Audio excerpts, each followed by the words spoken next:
জানিস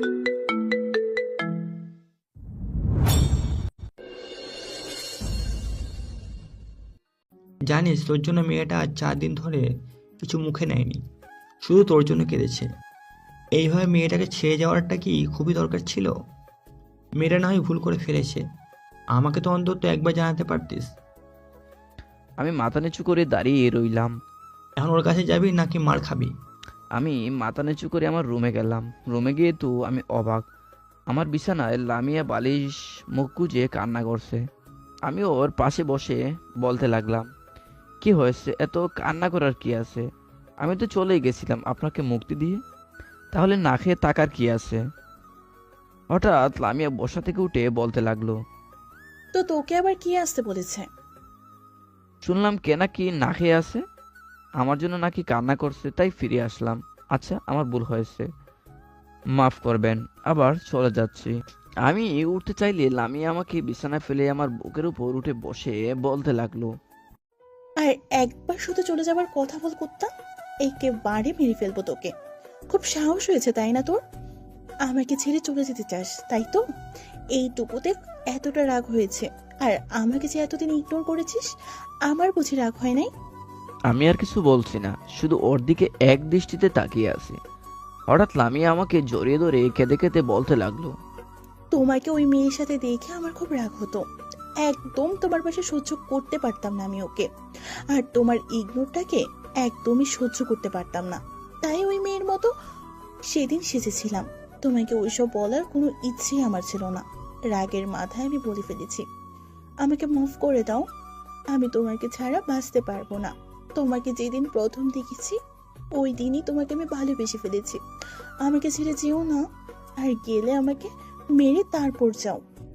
লামিয়া আর কথা শুনে ওকে শক্ত করে জড়িয়ে ধরলাম। হঠাৎ আঙ্কেল পিছন থেকে বললেন, হয়েছে হয়েছে, পরে রোমান্স করা যাবে, এখন খেতে আসো। আঙ্কেলের কথা শুনে আমি লজ্জায় মাথা ঘুরিয়ে পড়ে গেলাম। আমার বউয়ের সাথে আমি রোমান্স করছি, তাতে তোর কি? আমি তো আর বাইরের কারোর সাথে রোমান্স করতে চাইনি। বিয়ে না হতেই বর? বাহ বাহ বাহ বাহ। আঙ্কেল, আমার কিছু কথা ছিল যা আজ পর্যন্ত আপনাদের কাছে গোপন রাখছি। কি কথা? আঙ্কেল, আমার একটা ভয়ঙ্কর অতীত আছে যা আজ আমি আপনাদেরকে জানাতে চাই। আচ্ছা বলো। আমার সব অতীতের কথা খুলে বললাম। লিমার আমার সব কথা বললাম। আমার কথা শুনে আঙ্কেল কিছু বলল না। দেখলাম অশ্রুসিক্ত নয়নে মাথা নিচু করে আছে। তারা কেউ কিছু বলছে না। তাদের নীরবতা দেখে লামিয়াকে উদ্দেশ্য করে বললাম, এই জন্য আমি তোমার সাথে বন্ধুত্ব করতে চাই নাই। আমার কথা শেষ করে আমি মাথা নিচু করে আছি। এতদিন এইসব বলো নাই কেন?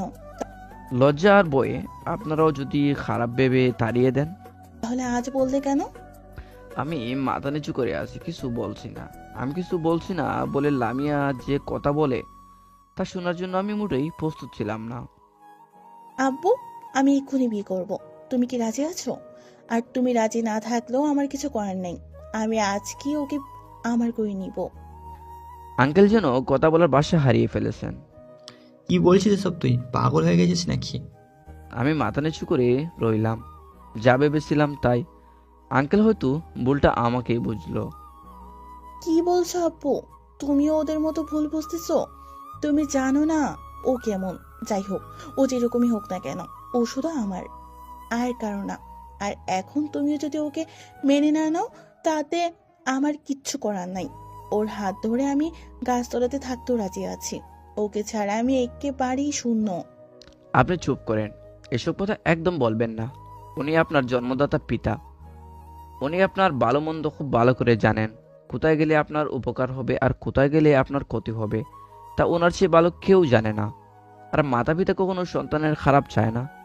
এসব কিছু আমার জন্য হচ্ছে। আমার ফিরে আসা ঠিক হয়নি। আমি আবার চলে যাচ্ছি। আমাকে মাফ করবেন। আর কাউকে ছাড়া কারো জীবন কখনো থেমে থাকে না। আর একবার শুধু যাওয়ার কথা বলো, মেরে পা ভেঙে দিব। কি বললে? কারো অনুপস্থিতিতে কারো জীবন থেমে থাকে না। হ্যাঁ, আমারও থাকবে না হয়তো, কিন্তু জিন্দা লাশ হয়ে বেঁচে থাকবো। তুমি কি তাই চাও? নিশ্চয়ই চাও না? তুমি যেখানে থাকবে আমিও সেখানেই থাকবো। পৃথিবীর সব মানুষ খারাপ বললেও তুমি আমার কাছে সবার চেয়ে শ্রেয়। যে তোমাকে ভুল বুঝে তার কাছে থাকার কোনো প্রশ্নই ওঠে না।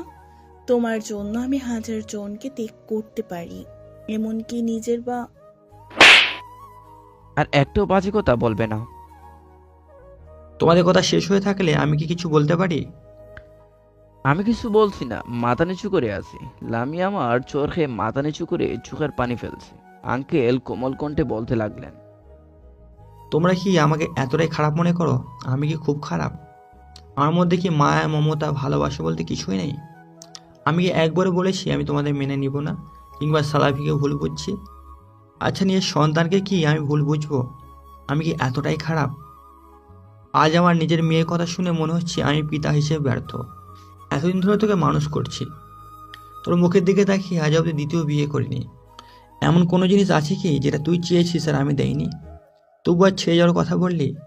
একবার তোর এই বুড়ো বাপটার কথা ভাবলি না? সত্যি বলছি, আজ আমার মরে যাওয়ার ইচ্ছে করছে, জানিস? লামিয়া দৌড়ে গিয়ে ওর বাবার পায়ে জড়িয়ে ধরে বলতে লাগলো, আমাকে মাফ করে দাও আব্বু, আমি অনেক বড় ভুল করে ফেলেছি। আমি ওইভাবে বলতে চাইনি আব্বু, ওকে অনেক ভালোবাসি আব্বু। ভেবেছিলাম তুমিও হয়তো ওকে ভুল বুঝে আমার জীবন থেকে তাড়িয়ে দেবে, তাই ভয়ে আর রাগে বলে ফেলেছি আব্বু। তুমি আমাকে মাফ করে দাও, আমি কথা দিচ্ছি আর জীবনেও এইসব কথা বলবো না। এই বলে লামিয়া কাঁদতে লাগলো। আমিও আঙ্কেলের কাছে গিয়ে বললাম, আঙ্কেল, ও না বুঝে ভুল করে বলে ফেলেছে, প্লিজ দয়া করে ওকে মাফ করে দিন। আপনি তো জানেন ও আপনাকে কতটা ভালোবাসে। প্লিজ আঙ্কেল, রাগ করে থাকবেন না প্লিজ। আঙ্কেল আমার কথা শুনে লামিয়াকে পা থেকে উঠিয়ে আমাদের দুজনকে জড়িয়ে ধরে বলতে লাগলেন, মাফ করতে পারি, তবে একটা শর্তে।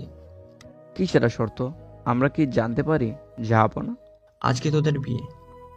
না, এটা তো বড় শাস্তি হয়ে যাচ্ছে। যাবো না। আমরা তো এতটা ভুল করিনি, শাস্তিটা কি একটু কম করা যায় না? না, যাই না। কিন্তু আমি তো এখনো ছোট, আমি তো এখন বিয়ে করতে পারবো না।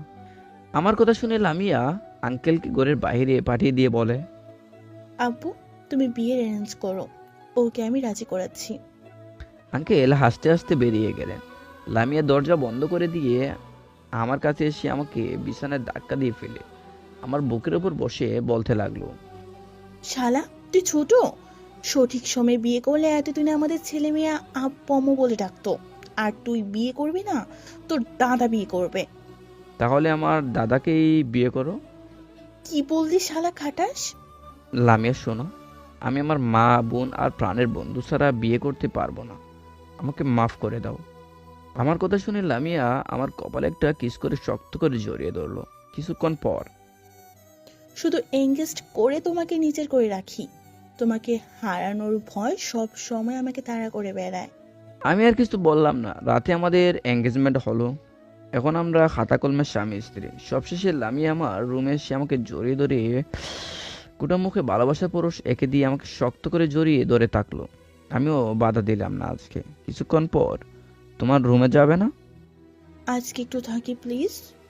আমি আর না করলাম না। আমার বুকে মাথা দিয়ে সারা রাত শুয়ে থাকলো। পরের দিন আমার রুমে লামিয়ার বেডটা ঢুকানো হলো। ওর একটা শর্ত, ওর পাশে ঘুরে শুতে হবে আর সারা রাত দেখবে। এভাবে লামিয়া কেয়ার ভালোবাসা 3 বছর মেডিকেল শেষ করলাম দুজনে।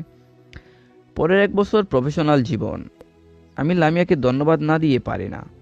আমার একটা কথা 4টা বছর নিজেকে ধরে রাখছে। এরপর হঠাৎ একদিন শুনলাম যে বাংলাদেশ নাকি যেতে হবে। লামিয়া খুব জেদ করছিল, তাই চলে আসলাম। এসে দেখি রুগী লিমা। আর তো বর্তমানে সবকিছুই তো আপনারা জানেনই। আমার কথা শুনে কে কি বলবে ভেবে পাচ্ছে না। সেমিয়াপু লামিয়ার কাছে গিয়ে ওর হাতটা ধরে বলতে লাগলো, তোমাকে কি বলে ধন্যবাদ দেব ভেবে পারছি না। তোমার মতো ভাইয়ের বউ পেয়ে আমার ভাইয়ের জীবনটা সত্যিই ধন্য। আমার ভাইকে সত্যিই তুমি ডিজার্ভ করো। আপুর কথা শুনে লামিয়া মায়ের বুকে মুখটা লুকালো। পাগলি মেয়ে। একটা সুসংবাদ সবার জন্য। তুমি আবার হুট করে কি সুসংবাদ পেলে? মা হতে যাচ্ছ নাকি? সবাই হাসতে লাগলো। আরে মা হতে যাব কেন, বাবা হব। আমার বন্ধু যখন আমাকে ছাড়া বিয়ে করেনি, আমিও আমার বন্ধুকে ছাড়া বাবা ডাক শুনবো না। দুজনেই একসাথে বাবা ডাক শুনবো। তাই আগামী শুক্রবার সালাফিয়ার লামিয়ার বিয়ে। বাহ, সেই কথা বলছিস তো? বিয়ের সব দায়িত্ব কিন্তু আমার। আমি তাহলে কি ঘোড়ার ঘাস কাটবো? না কেন করবি? তোর দাদা কয়টা ঘোড়া রেখে গেছে রে? তুই সব সুন্দরী মেয়েদের দেখবি। এটা একটা ভালো কথা বলছিস, আইডিয়াটা ভালো আছে।